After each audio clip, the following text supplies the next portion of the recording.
अस्सलाम वालेकुम स्टूडेंट्स आज का हमारा टॉपिक है 9th क्लास फिज़िक्स का चैप्टर 3 हम रीड कर रहे हैं, जिसका टॉपिक है tension and acceleration and string. Students, tension और एक्सेलरेशन दो डिफरेंट चीज़ें हैं। अगर हम टेंशन को एक फोर्स मान लें, ठीक है, तो आप न्यूटन सेकंड लॉ को अगर याद करें तो न्यूटन ने एक्सेलरेशन और फोर्स को आपस में रिलेट किया था। उसने कहा था कि अगर एक बॉडी है उसके ऊपर जिस डायरेक्शन पे फोर्स लगा दी जाए वो बॉडी एग्जैक्टली उसी डायरेक्शन में एक्सेलरेट करती है, ठीक है। यानी अगर मैं ये एक सेल ले लूँ तो मैं इस बैटरी के ऊपर मैं जिस डायरेक्शन पे फोर्स लगा रहा हूँ ये बैटरी उसी डायरेक्शन में एक्सेलरेट करे। This is the Newton second law. Students, अब बिल्कुल ऐसे ही हम एक न्यू फोर्स के बारे में पढ़ेंगे जो कि टेंशन है। Tension itself a force. Clear? अब टेंशन होती क्या है, सबसे पहले तो हमें ये देखना है। टेंशन स्टूडेंट्स उसके बारे में लिखा है मैंने, the force that is transmitted through a rope, string or a wire when pulled by a forces acting from opposite sides।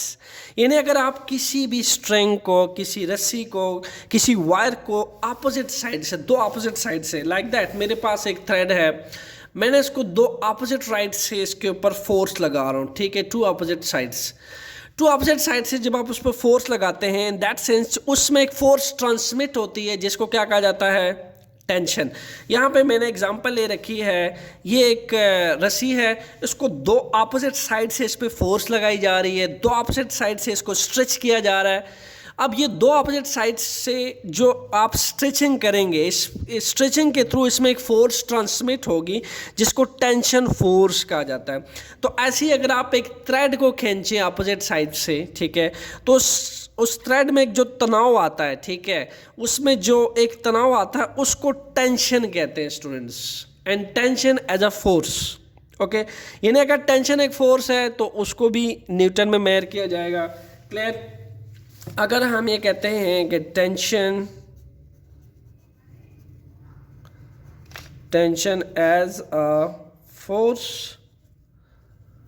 Then it means that कि टेंशन को न्यूटन में ही मेजर किया जाना चाहिए, because tension itself a force. तो Newton second law के according it means कि हम एक बॉडी में जिस डायरेक्शन में टेंशन प्रोड्यूस हो रहा है उस बॉडी में उसी डायरेक्शन में एक्सेलरेशन प्रोड्यूस होना चाहिए। This is a Newton second law. तो हम यूँ कह सकते हैं कि tension is directly proportion to acceleration, यानी एक बॉडी के अंदर जितना हम टेंशन प्रोड्यूस करेंगे स्टूडेंट्स, उस बॉडी के अंदर उतना ही एक्सेलरेशन प्रोड्यूस होगा। This is the statement of Newton second law. और आज ही हम टेंशन फोर्स को एक्सेलरेशन से रिलेट करने के केसेस पढ़ेंगे और टेंशन को एक्सेलरेशन से रिलेट करके स्टडी करेंगे कि कैसे एक बॉडी में जब टेंशन प्रोड्यूस होती है तो वो बॉडी कैसे उस टेंशन की डायरेक्शन में एक्सेलरेट करती है, ठीक है। तो अभी हमने देखा कि टेंशन फोर्स क्या होती है कि अगर दो अपोजिट साइड से आप स्ट्रिंग को खींचें या फिर ऐसे रस्सी को दो अपोजिट साइड से खींचें, ठीक है, तो आपके हाथों से या अगर आप सपोर्ट के साथ उसको बांध दें, ठीक है, इस थ्रेड को आप एक सपोर्ट के साथ बांध दें और दूसरी साइड से खींचना शुरू कर दें, ऐसे ये सपोर्ट है, ठीक है, राइट साइड पे, और लेफ्ट साइड से आप खींच रहे हैं, तो तब भी क्या होगा कि आपके हाथों के थ्रू और इस सपोर्ट के थ्रू एक फोर्स ट्रांसमिट होगी जिसको टेंशन फोर्स कहा जाता है, ठीक है। और इस टेंशन फोर्स को भी किस में मेजर करते हैं स्टूडेंट्स, हम इसको हम न्यूटन में मेजर करते हैं। और टेंशन और एक्सेलरेशन का रिलेशन ये कहता है कि अगर आप इस सपोर्ट के साथ, ठीक है, आप एक सपोर्ट के साथ एक मैश बांध लें, ठीक है, कोई भी मैश बांध लें, तो जिस डायरेक्शन में मैश जो है वो जाएगा, ठीक है, उस पर फोर्स टेंशन लगेगी, वो जो मैस है वो उसी डायरेक्शन में एक्सेलरेट होगा, ठीक है। This is the relation between tension and acceleration in a string. So students, यहाँ पे आप हमारे पास एक एग्जांपल है, ये एक स्टैंड है, ठीक है, ये एक इंसुलेटेड स्टैंड है और इसके साथ हमने थ्रेड की हेल्प से इस ब्लॉक को जो है वो बांधा हुआ है, टाई किया हुआ है, ठीक है। ऑब्वियसली जब इस ब्लॉक को हम बांधेंगे तो इस ब्लॉक का कुछ ना कुछ मैस होगा, ठीक है, इस ब्लॉक का कुछ ना कुछ क्या होगा, मैस होगा।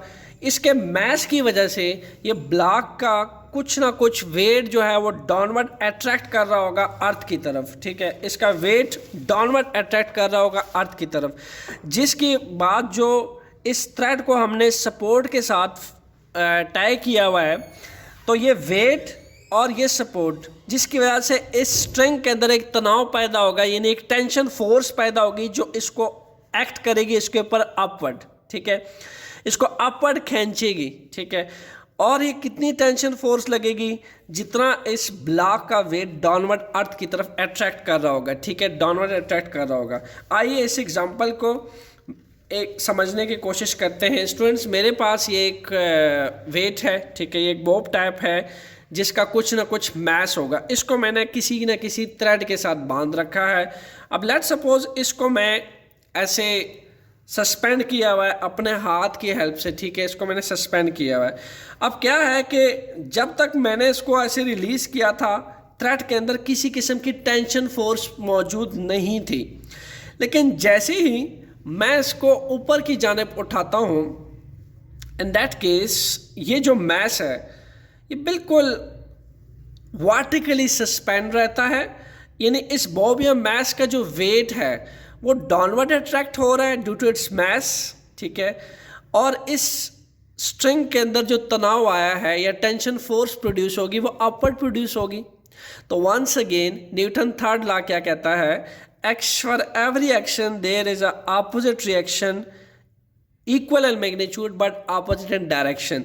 सो इसके अंदर कितना तनाव आएगा स्ट्रिंग के अंदर, जितना इस बॉब का वेट डाउनवर्ड अट्रैक्ट होगा अर्थ की तरफ, because weight is what actually, weight is a force with which earth attract that object और any object which is vertically suspend toward itself, okay, every suspended object is attracted by earth, is attracted by center of earth toward itself. That's why if I suspend that mass in space, ठीक है, so that mass will be attracted toward the center of the earth with its weight. Weight is also a force, और इसके अंदर जो tension produce होगा वो बिल्कुल इस वेट के फोर्स के इक्वल टेंशन प्रोड्यूस होगा, और दोनों एक दूसरे का नेट इफेक्ट कैंसिल करेगा, जिसके बाद ये ब्लॉक, ये mass, every suspended object will be in equilibrium, will be in will be at rest. तो बिल्कुल ऐसी ही इसकी एग्जांपल है कि जब आप इस ब्लॉक को सस्पेंड करते हैं, ठीक है, वर्टिकली सस्पेंड करते हैं, इन दैट केस इसके अंदर जो टेंशन प्रोड्यूस होती है अपवर्ड की जानिब, ठीक है, इस थ्रेड के अंदर वो बिल्कुल इसके वेट की इक्वल प्रोड्यूस होती है। तो मैं अगर कहूँ कि जितनी टेंशन अपवर्ड प्रोड्यूस हो रही है इस थ्रेड के अंदर, उतना ही इस ब्लॉक का जो वेट है वो डाउनवर्ड अट्रैक्ट हो रहा है। तो दोनों चूंकि फोर्सेज है, tension is a force which attract that block toward upward and weight is a force which attract that block toward the center of the earth. One force is acting upward, other force is acting downward. Both force will be cancel the effect of each other. The net force on that block will zero. That's why that block will be at rest. So यहाँ पे आप tension और wait को relate करके देख सकते हैं कि कैसे एक रोप, एक स्ट्रिंग्स या किसी भी मैस या बॉब को जब आप खींचते हैं, ठीक है, एक रस्सी के साथ आप उसको वर्टिकली सस्पेंड करते हैं, तो उसके अंदर कैसे टेंशन प्रोड्यूस होती है, जिसके बाद ऑब्जेक्ट्स जो हैं वो रेस्ट पे रहते हैं, ठीक है, उनका वेट के इक्वल, उन ऑब्जेक्ट का वेट की इक्वल थ्रेड, रोप, वायर्स के अंदर एक अपवर्ड टेंशन लगता है जो उनके वेट के बराबर लगता है, और वेट का इफेक्ट कैंसिल कर देता है, जिसके बाद तमाम objects, blocks, bobs that becomes at rest. Clear? So this is the physical explanation of tension. एक हमने एक एक्टिविटी डिस्क्राइब कर ली। स्टूडेंट्स, आइए अब देखते हैं कि जब ऑब्जेक्ट को हम ऊपर को खींचते हैं, ठीक है, ऑब्जेक्ट को ऊपर की जानिब खींचा जाता है, उस केस में टेंशन और वेट का क्या रिलेशन होता है, और जब ऑब्जेक्ट नीचे को डाउनवर्ड जा रहा होता है, इन दैट केस टेंशन और वेट का आपस में क्या रिलेशन होता है। स्टूडेंट्स, यहाँ सपोज करें कि हम हाथ की मदद से इस ब्लॉक को ऊपर की जानिब खींच रहे हैं, ठीक है, ये ब्लॉक ऊपर की जानिब खींच रहे हैं, इसको ऐसे खींचा जा रहा है, यहाँ से उठा के यूं खींचा जा रहा है। अब क्या है कि जब आप इसको ऊपर की जानिब खींचेंगे, इन दैट केस इसके अंदर टेंशन जो है वो ज़्यादा प्रोड्यूस होगी, जो अपवर्ड टेंशन लग रही है वो ज़्यादा प्रोड्यूस होगी और वेट जो है वो कम होगा। तो हम ये कह सकते हैं कि इस केस के अंदर टेंशन फोर्स बहुत ज़्यादा होगी, ठीक है।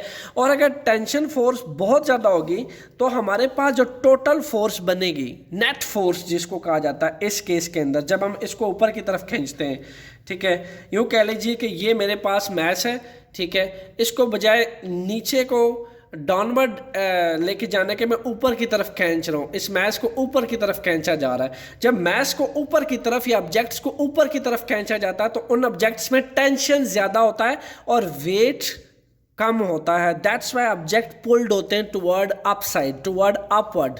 तो अगेन मैं इसको रिपीट करता चलूँ, ये मैस ऐसे पड़ा हुआ है, इसको मैंने फर्स्ट ईयर रेस्ट पे है, इसको मैंने ऊपर की तरफ खींचना शुरू किया, इसको जब मैं ऊपर की तरफ खींचूंगा तो अपवर्ड टेंशन ज़्यादा लगेगी और इसका जो वेट है वो टेंशन से कम होगा। तो हम ये कह सकते हैं tension is much greater in that case is compare to wait.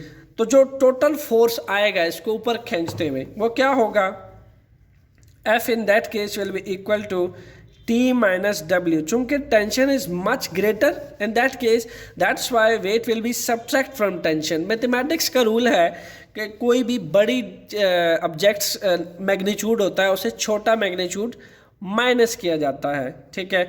यानी अगर कह लीजिए कि इसके अंदर टेंशन प्रोड्यूस हुई है 20 न्यूटन फोर्स, टेंशन फोर्स लगा के हम ऊपर की तरफ खींच रहे हैं, तो हो सकता है कि इसका जो वेट है वो सिर्फ 12 न्यूटन हो। तो ऑब्वियसली 20 न्यूटन से 12 न्यूटन जो है वो आप माइनस करने वाले हैं, क्योंकि इस केस में टेंशन ज़्यादा आप ऊपर की तरफ खींच रहे हैं।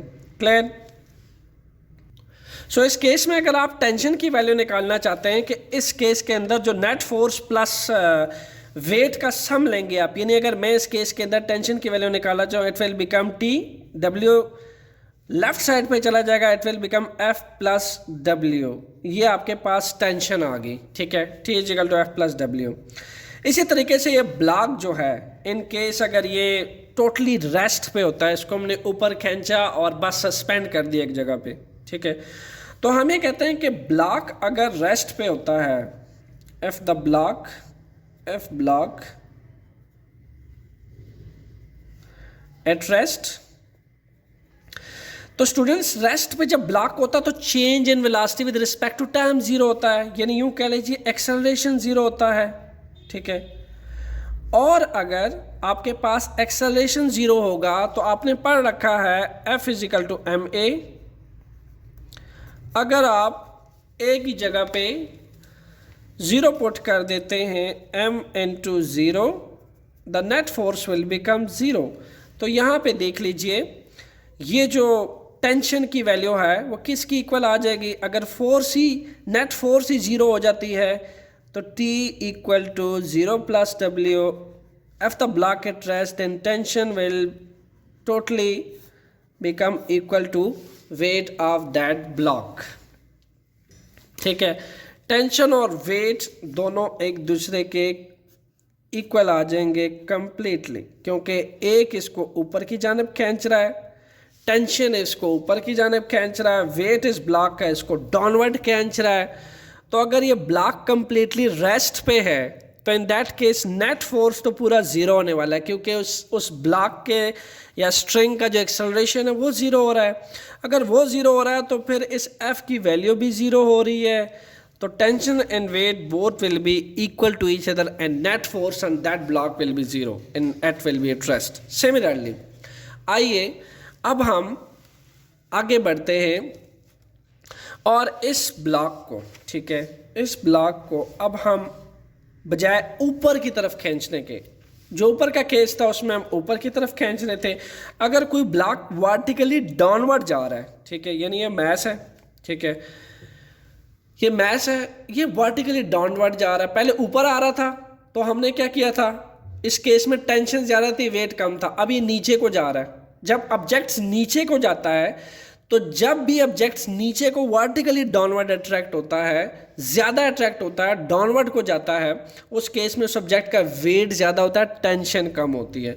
दैट्स वाई जो आपके पास जो नेट फोर्स आप अगर कैलकुलेट करें इस केस के अंदर, तो वेट कहीं ज़्यादा है, weight is much much bigger is compare to its tension.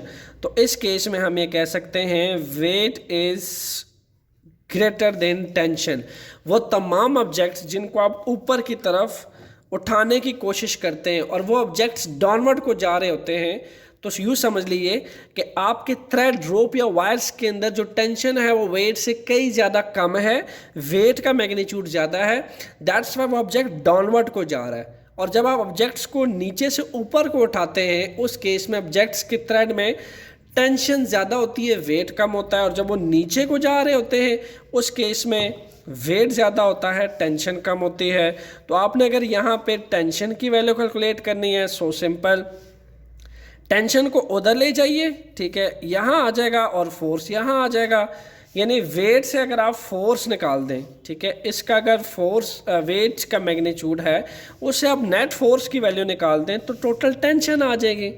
लेकिन अगर ये ब्लॉक रेस्ट पे आता है जस्ट लाइक दिस, ठीक है, अगर ये ब्लॉक रेस्ट पे आता है उस केस में क्या होगा, उस केस में इसके अंदर एक्सेलरेशन ज़ीरो होगी, और जब इसके अंदर एक्सेलरेशन ज़ीरो होगी तो नेट फोर्स की वैल्यू क्या होगी, zero, because F is equal to m a, जैसे हमने प्रीवियस केस में किया, F is equal to m a, just put zero in place of A, the net force will become zero, then tension will be equal to the weight of that block. So that's why that mass will be completely at rest, because the net force act on that mass is zero.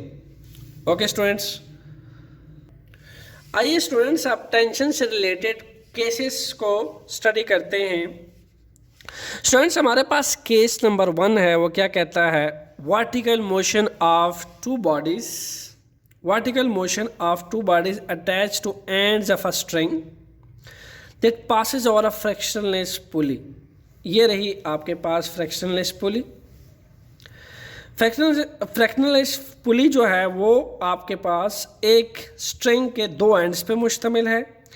एक ends को जो right side पे मौजूद है उसको मैंने massive block से, इस ब्लॉक का मैस जो है बहुत ज़्यादा है, एक मैसिव ब्लॉक से टाई किया हुआ है, इसको नाम दिया मैंने block A, that's a block B, and that's block is B is lighter as compare to block A, that one is massive, that one is lighter as compare to block A। इसको मैंने block B नाम दिया हुआ है और इसको मैंने tie किया हुआ है एक फ्रैक्शनलेस पुली के साथ। स्टूडेंट्स इसको आप बहुत आसानी से अपने तौर पे भी कर सकते हैं, जैसा कि यहाँ पे मैंने किया हुआ है, ठीक है, ये मैंने मैसिव ब्लॉक लिया हुआ है, ठीक है, this one is massive block, यहाँ पे एक फ्रैक्शनलेस पुली जो है ये मैंने सेटअप किया है।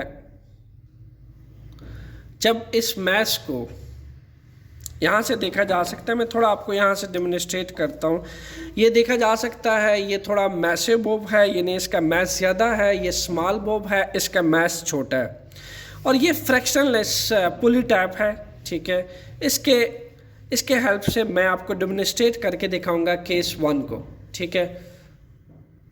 स्टूडेंट्स यहाँ से देखा जा सकता है, देखिए ये है आपके पास greater mass, okay, this one is greater mass, ये मैसिव बोब है, और यहाँ से देखिए N2 पे जो है ये आपके पास लाइटर मैस है, ये लाइटर बोब है, और ये एक फ्रैक्शनलेस पुली टाइप है जिसको मैंने लिया हुआ है, और ये फ्रैक्शनलेस पुली जो है ये पास और की हुई है मैंने, जैसा कि यहाँ पे लिखा हुआ है पासिस और अ फ्रैक्शनलेस पुली, सो दैट्स वाई मैंने इस थ्रेड को जो है पास और किया हुआ है इस फ्रैक्शनलेस पुली में से, ठीक है। और ये देखिए, ये आप मान लीजिए कि ये जो लाइटर बॉब है ये ब्लॉक B है, ठीक है, इसको आप B कह ले दें, इसको आप A कह लें। यहाँ मैंने फिंगर की हेल्प से भी इसको रोका हुआ है। जैसे मैं यहाँ से इस फिंगर को हटाता हूँ तो देखा जा सकता है, ये देखिए ये जो हैवियर मैस है ये नीचे की तरफ जा रहा है, और जो लाइटर मैस है ये इतना ऊपर आ चुका है, ठीक है। तो मैं अगर फुल इसको छोड़ दूं तो ये कम्प्लीटली यहाँ तक आ चुका है, एंड देन अगर मैं इसको ऊपर को उठाऊं तो ये देखिए, ये again let's suppose F I release that, तो अगेन देखा जा सकता है कि ये जो हैवियर मास है ये इसके अंदर वेट ज़्यादा है, टेंशन कम है, दैट्स वाई ये लैटर मास ऊपर की तरफ आ रहा है और जो हैवियर मास है वो नीचे की तरफ जा रहा है। ठीक है, अगेन मैं इसको डेमोन्स्ट्रेट कराता हूँ। देखिए मैं हैवियर मास को सही ऊपर की तरफ ले आया हूँ। ठीक है, this heavier mass, let's suppose F I release that, तो ये देखिए ये नीचे की तरफ ग्राउंड को टच करता है। तो बिल्कुल आपका जो सेटअप है, केस 1 का सेटअप है, बिल्कुल ऐसा ही है कि जो ब्लॉक ए है ये हैवियर है और ब्लॉक बी जो है ये लाइटर है। अब ब्लॉक ए के अंदर ओबियसली इसका वेट ज़्यादा है, ये मैसिव है। तो हम पहले ही पढ़ चुके हैं कि जिस ब्लॉक ज़्यादा मैसिव होगा, ठीक है, और ज़्यादा मैस का मतलब ये है कि ज़्यादा वेट फिर डाउनवर्ड अट्रैक्ट करेगा उसका। ठीक है, तो बॉडी ए अगर देखी जाए, ब्लॉक ए देखा जाए, तो उसके अंदर वेट ज़्यादा लगेगी, इसलिए वो अट्रैक्ट होगा डाउनवर्ड को, नीचे को जाएगा, उसके अंदर टेंशन कम होगी। ठीक है, जैसा कि मैंने आपको डेमोन्स्ट्रेट करके दिखाया। इसी तरीके से अगर आप ब्लॉक बी को देख लें तो उसके अंदर वेट कम है, उसका मैस कम है, उसका वेट स्मॉल है और उसके अंदर टेंशन उसके ऊपर ज़्यादा लगेगी due to its heavier mass. Heavier mass नीचे को जाएगा, उसके अंदर वेट ज़्यादा है, टेंशन कम है। लाइटर मैस जो है उसके अंदर टेंशन ज़्यादा है, इसलिए वो पुल्ड होगा ऊपर की तरफ, और वेट कम है इसलिए वो ऊपर को जाएगा। बिल्कुल ऐसे ही जैसे मैंने आपको यहाँ पे डेमोन्स्ट्रेट करके दिखाया।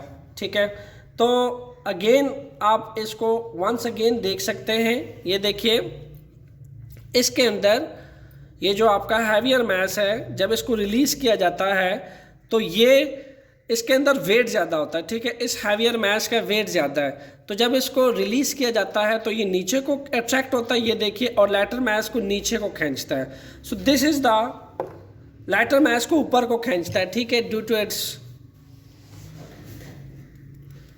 less weight, and you can also say that due to its lighter mass. Okay, so students, अगर हम सिर्फ और सिर्फ ब्लॉक ए की बात करें अभी, ठीक है, बॉडी ए की बात करें, तो उस केस में देखा जा सकता है जो नेट फोर्स होगी, ऑब्वियसली इसकी जो नेट फोर्स होगी, उसका जो इस ब्लॉक का जो वेट है वो टेंशन से कई ज़्यादा है, इसलिए ये नीचे को खींच रहा है। तो हम ये लिख सकते हैं net force acting on body A, what will be its weight? Will be much greater, clear, and tension will be less as compared to body A. ठीक है, यहाँ पे weight ग्रेटर है टेंशन से, इसलिए हम वेट की वैल्यू से यानी m1g से सब्ट्रैक्ट करेंगे टेंशन को, क्योंकि इस केस में वेट ग्रेटर है। तो we can write that m1g minus t। Clear? So Newton second law के according to Newton second law,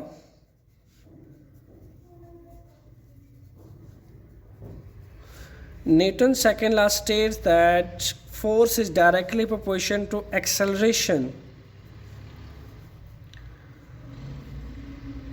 Means के जिस डायरेक्शन में वेट लग रही है, ये बॉडी एग्जैक्टली उसी डायरेक्शन में एक्सेलरेट कर रहा है। अब चूंकि वेट ज़्यादा है, टेंशन कम है, तो ये डाउनवर्ड को जा रहा है। तो जब ये डाउनवर्ड को जा रहा है तो इस बॉडी ए के अंदर जो एक्सेलरेशन प्रोड्यूस होगी वो भी डाउनवर्ड प्रोड्यूस होगी, because Newton second law states that कि टेंशन या फिर कोई भी नेट फोर्स जिस डायरेक्शन में लगेगा, एक्सेलरेशन उसी डायरेक्शन में प्रोड्यूस होगा। तो यहाँ पे जो फोर्स का मैग्नीट्यूड है वो ज़्यादा डाउनवर्ड को लग रहा है, ये ब्लॉक डाउनवर्ड को मूव कर रहा है। सो इन दैट केस जो एक्सेलरेशन है वो भी डाउनवर्ड प्रोड्यूस होगी, and it will be equal to F is equal to m1a। तो अगर हम कंपेयर करते हैं दोनों को, नेट फोर्स जो बॉडी ए पे लग रहा है उसको और न्यूटन सेकेंड लॉ को कंपेयर कर लें, तो we will get m1g minus t equal to m1a। This is the equation 1। आइए स्टूडेंट्स, अब नेट फोर्स की बात करते हैं बॉडी बी के ऊपर। चूंकि देखी जा सकती है कि बॉडी बी तो बार बार ऊपर आती है, ठीक है। जब हम फ्रैक्शनल स्पूली के साथ इसको बांधते हैं तो देखा जा सकता है जो हैवियर मैस है इसका वेट ज़्यादा होता है। तो जब मैं इसको छोड़ता हूँ, रिलीज़ करता हूँ, तो देखिए ये हैवियर मैस नीचे को गया, ठीक है, ये ग्राउंड के साथ टच हो गया। जो लाइटर मैस है वो ऊपर आ चुका है। इससे पहले कि मैं इसको रिलीज़ करता तो हैवियर मैस अपवर्ड था। जब मैंने रिलीज़ किया, due to its greater weight, less tension produce in that string and greater tension will be produce in that lower mass bob. That's why इसको ग्रेटर टेंशन ने क्या किया, ऊपर को खींचा। तो मैंने क्या कहा था आपको कि जब वेट कम होती है और टेंशन ज़्यादा होती है, इन दैट केस ऑब्जेक्ट पुश होता है ऊपर की तरफ, अपवर्ड की तरफ। तो इसीलिए जब जब मैं इसको रिलीज़ करता हूँ इस फ्रैक्शनल स्पूली के अंदर, इसको मैं ऊपर की तरफ ले आता हूँ आपको डेमोन्स्ट्रेट करवाने के लिए, ठीक है। तो जब जब इसको रिलीज़ किया जाता है, देखिए तब तब ये जो लाइटर मैस है ये ऐसे ऐसे ऐसे ऊपर को आ जाता है। क्लियर? सो स्टूडेंट्स, यहाँ पे अब हम बॉडी बी के लिए सेम कंसेप्ट लिखेंगे। बॉडी बी के अंदर टेंशन ग्रेटर है इज कंपेयर टू वेट। अब जब टेंशन ग्रेटर है आपके पास तो हम लिख सकते हैं नेट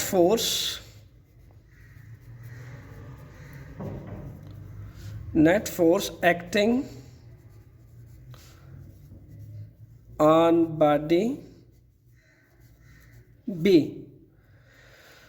चूंकि tension is much greater than weight, then we can write T minus एट्स M2G, T माइनस M2G। ये ब्लॉक बी का वेट है M2G, ये ब्लॉक ए का वेट है M1G। So what will be the, again इस पे न्यूटन सेकेंड लॉ लगेगा। चूंकि यहाँ पे टेंशन ज़्यादा है तो जिस डायरेक्शन में टेंशन ज़्यादा होगी, ठीक है, उसी डायरेक्शन में ये ब्लॉक एक्सेलरेट होगा। तो चूंकि इसके ऊपर अपवर्ड टेंशन लग रही थी तो जो एक्सेलरेशन प्रोड्यूस हुई है वो भी क्या लग रही है, वो भी अपवर्ड ही प्रोड्यूस होगी due to its less weight. Clear?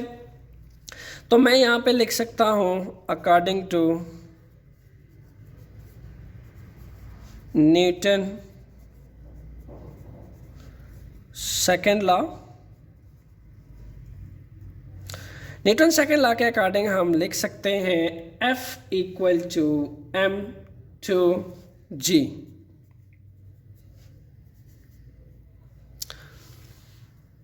ये वो एक्सेलरेशन है जो इस ब्लॉक में ऊपर की तरफ प्रोड्यूस हो रही है according to Newton second law M2A। Clear? So obviously अगर हम नेट फोर्स जो इसके अंदर प्रोड्यूस हुआ है ये वाला, और न्यूटन सेकेंड लॉ के अकॉर्डिंग जो इसमें एक्सेलरेशन प्रोड्यूस हो रही है नेट फोर्स की डायरेक्शन में, दोनों को अगर हम कंपेयर करें बाय कंपैरिजन, ये भी एक फोर्स है, ये भी एक फोर्स है।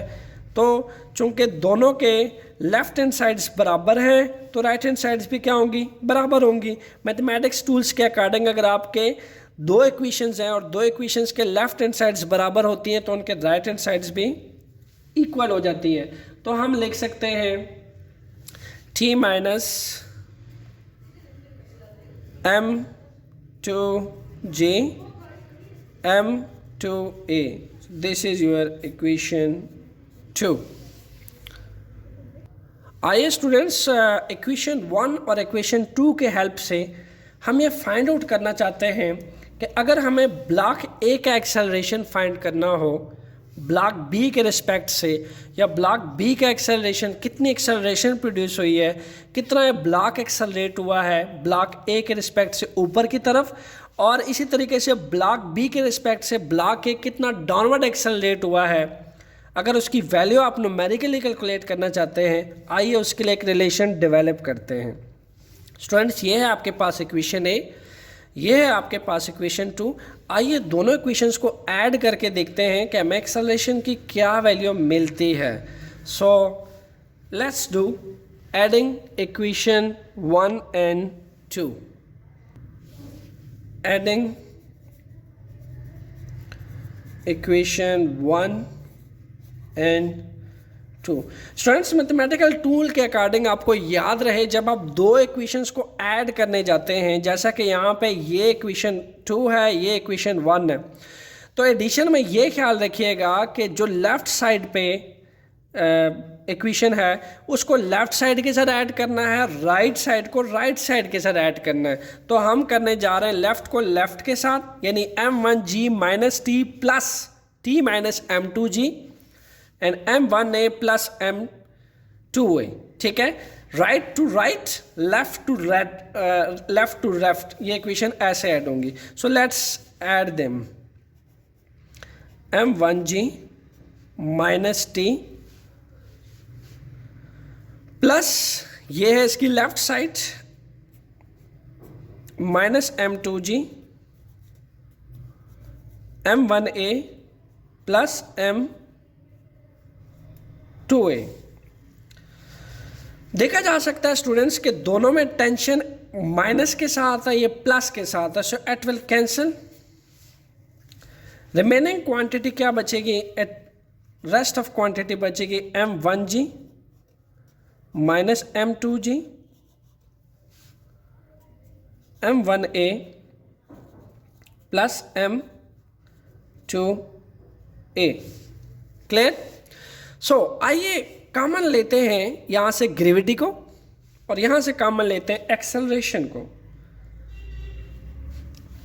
सो जब आप कॉमन लेंगे इन that case m1 minus m2 m1 plus m2। Clear? हमें चूंकि एक्सेलरेशन की वैल्यू फाइंड करनी है तो एक्सेलरेशन के साथ m1 प्लस m2 मल्टीप्लाई हो रहा है, तो क्या कर सकते हैं हम, divide both side by, divide both side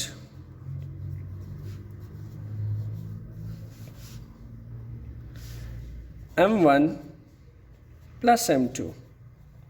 m1 plus m2 के साथ दोनों साइड्स को डिवाइड करके you will get acceleration.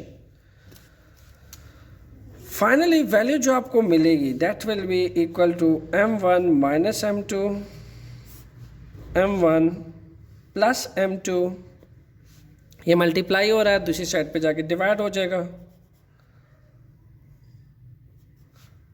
n2 g। This is your final value of acceleration.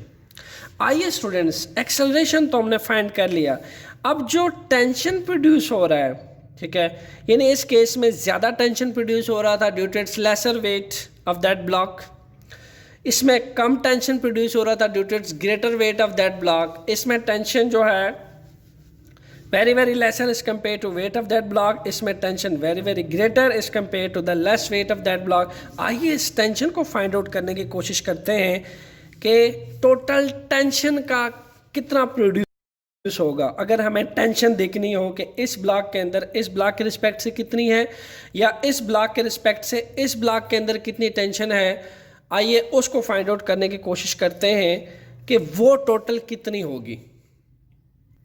Students, हमारे पास इक्वेशन 1 और 2 थी, m1g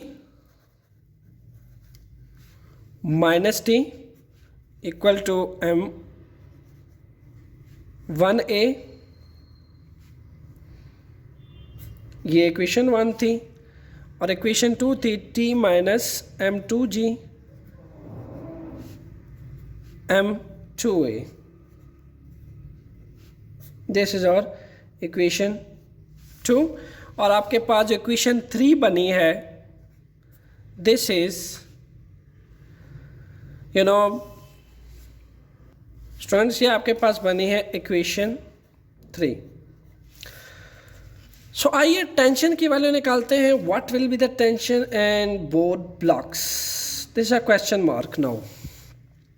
सिंपली स्टूडेंट्स, आइए इक्वेशन 1 को 2 पे डिवाइड करके देखते हैं कि हमारे पास टेंशन क्या आती है। Divide equation 1 by 2।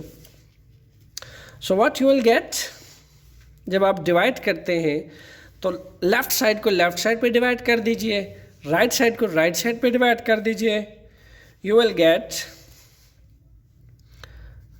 m1g minus t minus m2g equal to m1a m2a. cancel acceleration will cancel with each other. So cross multiplication कर लीजिए, m2 को मल्टीप्लाई कर लीजिए इसके साथ और इस डिनोमिनेटर को उठा के मल्टीप्लाई कर दीजिए m1 के साथ. फाइनल इक्वेशन क्या बनेगी? इट विल बिकम m2, ये यहाँ आ गया m1g माइनस टी, m1 ये यहाँ आ गया टेंशन माइनस m2g. क्लियर? सो आइए इसको सिंप्लीफाई करने की कोशिश करते. m2 ब्रैकेट में सबसे मल्टीप्लाई हो जाएगा, विल गेट m1 m2g. इसी तरीके से टेंशन के साथ मल्टीप्लाई होगा तो m2t. क्लियर? इसी तरीके से m1t यहाँ पे ब्रैकेट में सबके साथ मल्टीप्लाई हो जाएगा माइनस m1 m2g. देखा जा सकता है कि m1 m2g तो दोनों को ले आइए, लाइक वैल्यूज पास ले आइए. ये लाइक वैल्यूज है, इसको इसके पास ले जाइए, ये इसकी लाइक वैल्यू है, इसको इसके पास ले जाइए. We will get m1 m2g plus m1 m2g. ये जब मैं यहाँ लाऊंगा साइन चेंज हो जाएगा, m1t प्लस m2t. क्लियर? चूंकि स्टूडेंट्स जिसके साथ कुछ नहीं होता उसके साथ 1 होता है, तो इसके साथ भी 1 है, इसके साथ भी 1 है, और दोनों ही सेम क्वांटिटी की वैल्यू है. When they add up to each other we will get 2m1 m2g. और यहाँ से टेंशन को हम ले लेते हैं common, m1 plus m2. So tension की वैल्यू फाइंड करनी है हमें. तो ये रही रिलेशन. यहाँ again m1 plus m2 multiply हो रहा है. You can write divide both side by m1 plus m2. okay, what you will get? You will get the value of tension after dividing. तो टेंशन आपको मिलेगी 2m1 m2g. ये multiply हो रहा है, दूसरी साइड पे जाके डिवाइड हो जाएगा. ठीक है, यहाँ से कट ऑफ हो जाएगा एंड यू विल गेट, जब ये सेकेंड डिनोमिनेटर में आ जाएगा तो हम लिख सकते हैं m1 plus m2.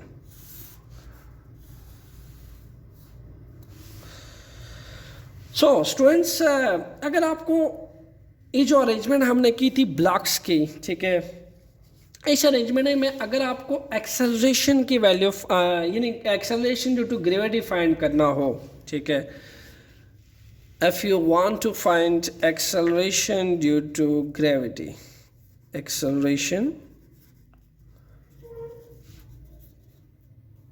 due to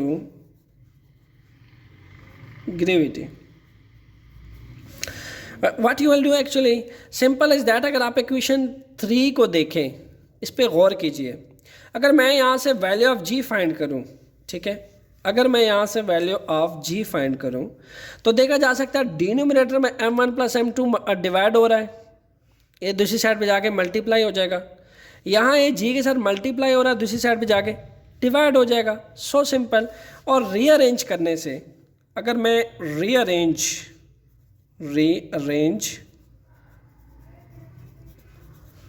equation 3, what we will get?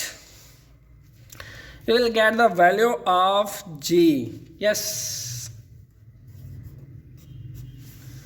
ये रहा इस साइड पे, ये रहा डिनोमिनेटर में, तो m1 plus m2, m1 minus m2. The final answer will A this equation actually the last equation, इसको आप कह सकते हो इक्वेशन 4, इसको आप कह सकते हैं इक्वेशन 5। इक्वेशन 5 स्टूडेंट्स, उसको आप एज अ एटवर्ड मशीन एक होती है, एटवर्ड मशीन की जैसे मैंने अभी आपको अरेंजमेंट बना के दिखाई थी, एटवर्ड मशीन की बिल्कुल ऐसी ही अरेंजमेंट होती है। उस पे 2 अननोन मैसेज होते हैं और उनका हमें पता नहीं होता। ठीक है स्टूडेंट्स, ये जो आपके पास इक्वेशन 5 आई है ना, ये वाली, ये इसको कहते हैं एटवर्ड मशीन होती है। उसमें 2 अननोन मैसेज होते हैं। जैसे ये एक मैस है, मुझे इसका नहीं पता कि इसका मैग्नीट्यूड क्या है। इसी तरीके से ये एक मैस है, मुझे इसका भी मैग्नीट्यूड नहीं पता क्या है। अब इन दोनों मैसेज को यूज़ करते हुए प्लस उनका एक्सेलरेशन वैल्यू यूज़ करते हुए, यहाँ पे आपने देखा इक्वेशन 3 में हमने एक्सेलरेशन निकाल लिया। ठीक है, प्लस m1 m2 की वैल्यू यूज़ कर ली। ठीक है, इसको हमने फिजिकली मेजर कर लिया कि कितना मैस है। देन हम उसके हेल्प से दोनों मैसेस का एक्सेलरेशन ड्यू टू ग्रेविटी की वैल्यू फाइंड कर सकते हैं। और एटवर्ड मशीन की अरेंजमेंट होती है कि दोनों मैस को ऐसे एक फ्रिक्शनलेस पुली के साथ सस्पेंड कर दिया जाता है। ठीक है, और उसके बाद ये इक्वेशन यूज़ करते हुए उसका acceleration due to gravity find किया जाता है। मैस m1, मैस m2, और इसी तरीके से this is a greater mass, जो ग्रेटर मैस की वजह से इसका एक्सेलरेशन डाउनवर्ड होगा। प्रैक्टिकली दिखाया भी है मैंने, ये देखिए ये डाउनवर्ड जा रहा है। ठीक है, जब इसको रिलीज़ किया जाता है ये डाउनवर्ड जा रहा है, तो ये डाउनवर्ड एक्सेलरेट कर रहा है। और इसी तरीके से लैटर मैस अपवर्ड आ रहा है। ठीक है, ये लैटर मैस है, ये अपवर्ड आ रहा है तो ये अपवर्ड एक्सेलरेट कर रहा है, देखा जा सकता है ये अपवर्ड एक्सेलरेट कर रहा है। ठीक है, तो हमें एक्सेलरेशन की वैल्यू पता होती है और इस इक्वेशन की हेल्प से हम acceleration due to gravity find कर सकते हैं। आइए स्टूडेंट्स केस 2 करके देखते हैं कि उसमें हमारे पास एक्सेलरेशन, टेंशन और ग्रेविटी क्या निकलती है। स्टूडेंट्स, अगर केस 2 को केस 1 के साथ कंपेयर किया जाए तो इस केस में क्या है, बॉडी B इस दफ़ा हॉरिजेंटली हमने रखी हुई है टेबल के ऊपर, और बॉडी A को हमने वर्टिकली सस्पेंड किया हुआ है। और इन दोनों को हमने जिस थ्रेड से या रोप से बांधा हुआ है उसको हमने पास किया हुआ है एक फ्रिक्शनलेस पुली के साथ। ठीक है, motion of 2 bodies attach two ends of a string, देखिए दोनों एंड्स ऑफ अ स्ट्रिंग के साथ हमने मैसेज बांधे हुए। ठीक है, पासेज हो रहा फ्रैक्शनलेस पुली यही है जो मैंने इससे पहले आपको दिखाई। ठीक है, पास किया हुआ है एक पुली से उसको।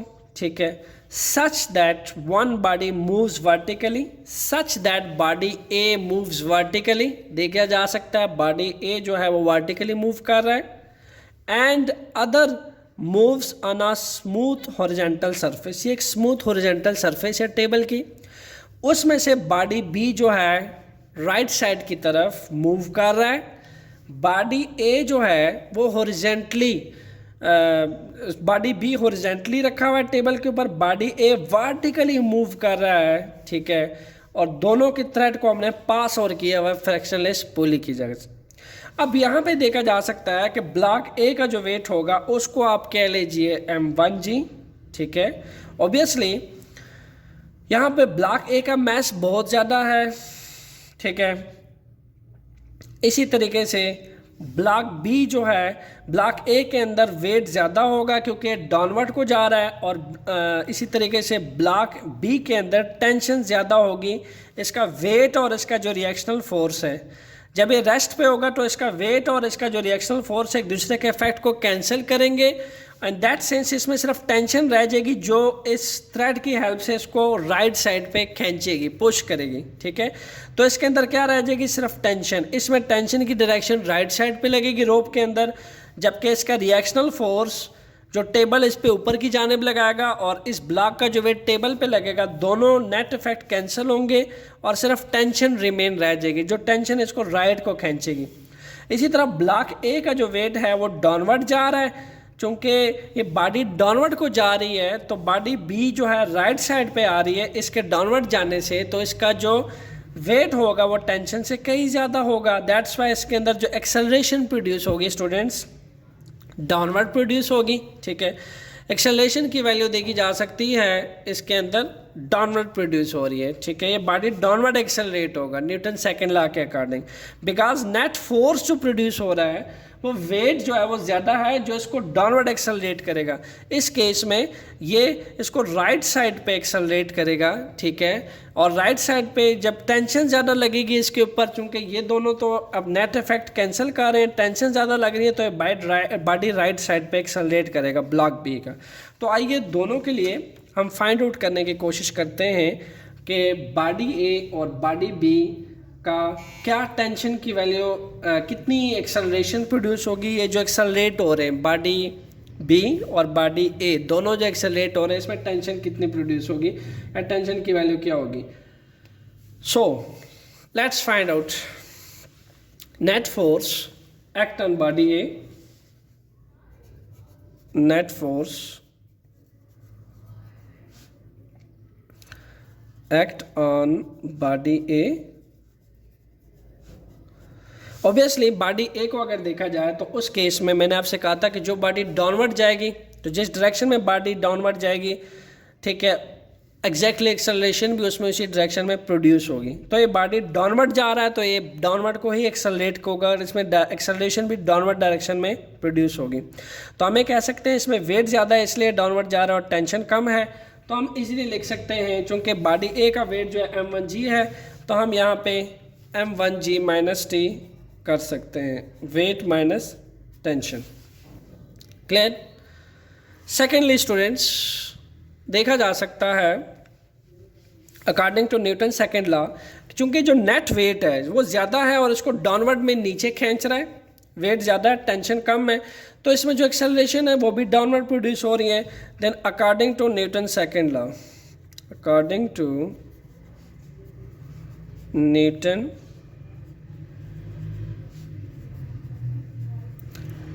second law, what you will get, we will get just F is equal to ma m1a, ठीक है, m1a। क्लियर। सो चूंकि ये भी नेट फोर्स है जो हमने निकाली, ठीक है, और ये भी एक वो फोर्स है जो न्यूटन लॉ के अकॉर्डिंग जिस डायरेक्शन में नीचे को लग रही है और उसी डायरेक्शन में ब्लॉक ए एक्सेलरेट कर रहा है, तो दोनों चूंकि फोर्सेज हैं तो दोनों बराबर हैं, तो दोनों को कंपेयर करें तो उनकी साइड्स भी इक्वल आ जाएंगी, यानी इसकी राइट साइड इसके राइट साइड्स की इक्वल आ जाएगी। तो हम लिख सकते हैं m1g minus T equal to m1a। Clear. This is our equation 1। Similarly अब नेट फोर्स फाइंड करते हैं ब्लॉक बी के अंदर, ठीक है। Net force act on block B या बॉडी बी कह लें, ठीक है।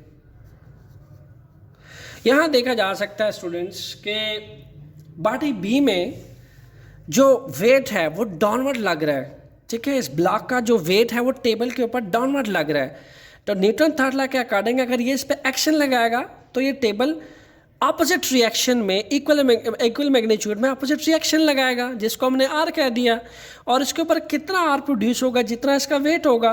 तो अगर जितना इसका वेट है जो इसको नीचे को खींच रहा है उतना इसके ऊपर अपवर्ड आर प्रोड्यूस हो रहा है, तो नेट रिजल्ट क्या आएगा, 0।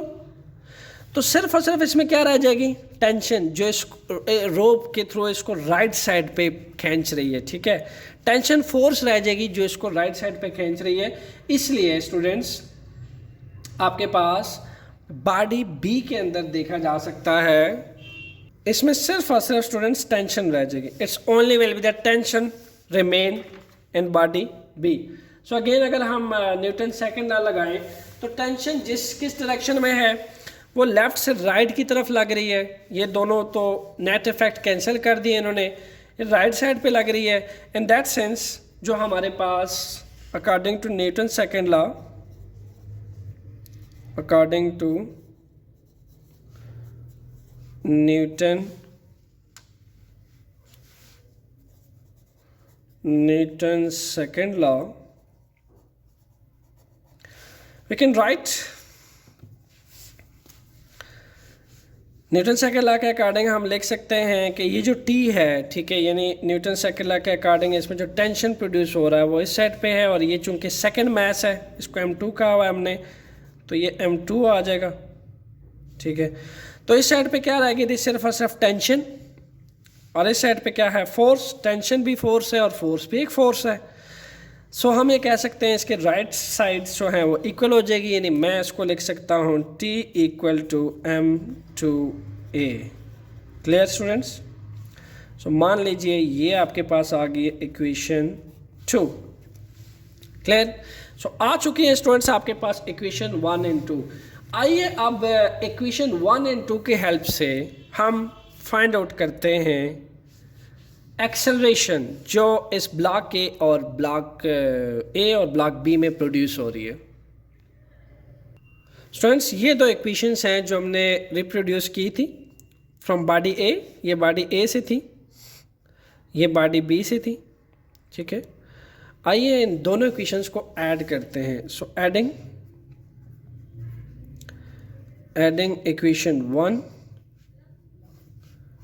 And equation 2।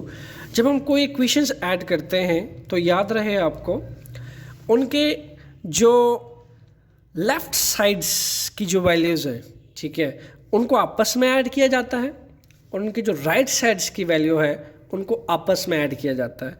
तो लेफ़्ट को लेफ़्ट में ऐड करेंगे, राइट को राइट में ऐड करेंगे। What we will get, m1g minus T plus T. Right को राइट में ऐड करेंगे m1a plus m2a।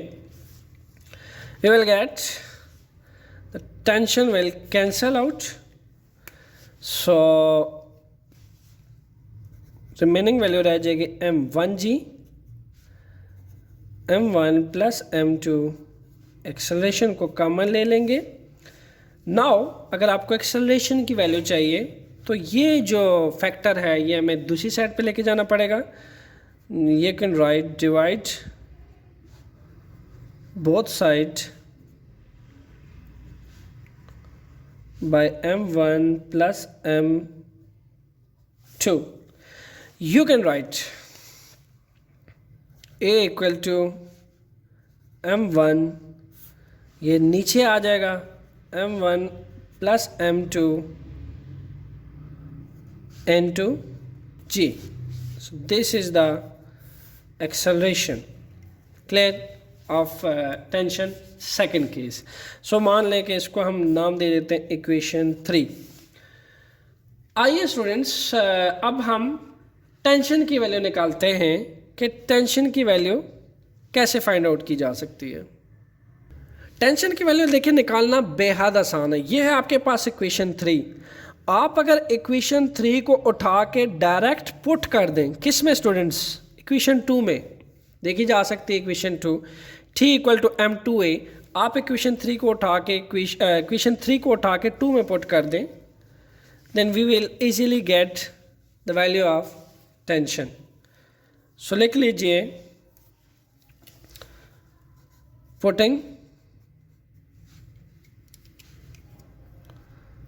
putting the value of A from equation 3 and equation 2. Clear? What you will get actually, you will get just ये A है, ये आपके पास equation है T minus T equal to m2a. Clear? Just put the value of A, m2. The value is this one, m1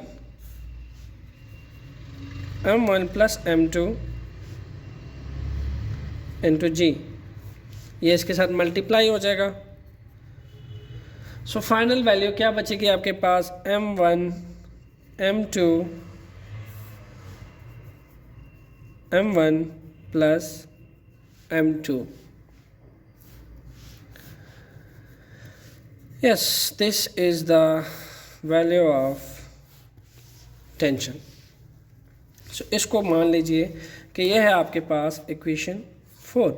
so students, ये था आपके पास tension first case, tension second case, और आपने देखा कि कैसे हमने टेंशन और एक्सेलरेशन को आपस में रिलेट किया. हमने दो चीज़ें देखी कि जो बॉडीज़ डाउनवर्ड को अट्रैक्ट होती हैं, डाउनवर्ड की तरफ पुश होती हैं, इन दैट केस उनमें वेट ज़्यादा होती है, टेंशन कम होती है. तो हम डाउनवर्ड बॉडीज़, जो बॉडीज़ डाउनवर्ड को जा रही होती हैं, ठीक है, उनके लिए हम आसानी से लिख देते हैं कि उनमें वेट ज़्यादा होती है, ठीक है, और टेंशन कम होती है. यानी हम उस केस में वेट में से टेंशन को माइनस करते हैं, ठीक है. सेकंड चीज़ हमने देखी कि जो बॉडीज़ अपवर्ड की तरफ जा रही होती हैं, ठीक है, अपवर्ड की तरफ खींची जा रही होती हैं, उस केस में हम ये देखते हैं कि उन बॉडीज़ में टेंशन जो है वो ज़्यादा होती है और उनके अंदर वेट कम होता है, ठीक है, because in that case tension is much greater to the weight. This is the physical concept of tension and acceleration. और टेंशन में आपने देखा कि जब हम किसी भी मास को, ऑब्जेक्ट को किसी वायर, रोप, स्ट्रिंग से खींचते हैं तो उसके खींचने से, ठीक है, जो तनाव आता है रस्सी में, तार में, वो टेंशन फोर्स कहलाती है, ठीक है. होपफुली आपको अच्छे से समझ आ गया होगा स्टूडेंट्स. आपने कमेंट करके मुझे लाजमी बताना है कि आपको मेरा लेक्चर कैसे लगा और आपको कंसेप्चुअल फिजिक्स लेक्चर्स कैसे लगते हैं. Thanks a lot.